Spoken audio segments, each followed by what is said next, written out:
शाळेचा टाइम झाला कुठं ना कुठं खेळत आहे का बाई त्या गावच्या गावंडर पोरींसोबत खेळायला जाते आणि 10 वाजेपर्यंत घरी येत नाही इकडे शाळेचा पण टाइम होते पण घरी काही याचं नाव गोष्टच घेत नाही अगं बेटा छकुली ए छकुली कुठे गेली का बाई नुसती खेळत राहते मम्मा छकुली कुठे गेली होती ना अगं माझी मैत्रीण आली होती ना तिच्याला भेटायला गेली होती तिला हो नेहमी मैत्रीण बरंच भेटायला जा हो ग असं वाटत नाही का तुला माझी आई एकटी आहे तिला काम करू लागावं वाटते ना पण काकट माझी मैत्रीण किती खूप दिवसापासून आली ते हो ग खूप दिवसापासून आली मोठी झाली शिकायची कधी का तू त्या गोष्टी अगं शिकते ना ग कधी लग्न झाल्यावर जायचं नाही. मग मी काय म्हणते मम्मा काय म्हणते आता मी माझ्या मैत्रिणीकडे गेली होती ना तिच्याकडे नाही का मोठा मोबाईल होता ग अगं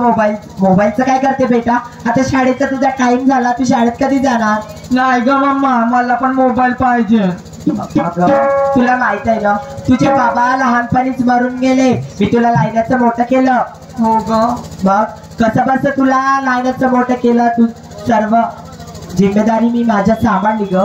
नाही ग मम्मा मी शाळेत जाणार नाही मला शाळेत जाणार नाही मला मोबाईल पाहिजे बेटा असं म्हटल्याला कसं होणार तुला आईचा पण विचार करावा लागेल ना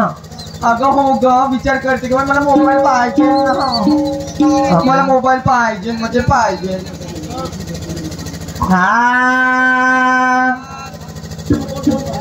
लाडकी छकुली माझी लई गुणवाना लाडकी छकुली माझी लई गुणवाना एक एक पैसा मिळवून तिला शिकवीन एक एक पैसा मिळवून तिला शिकवीन माझे लई गुणवाना लाडकी छकुली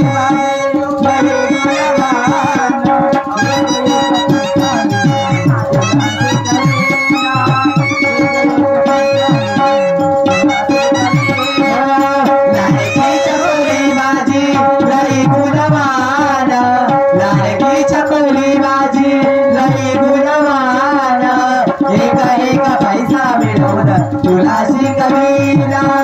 एक एक पैसा मिळवून तुला शिकवीना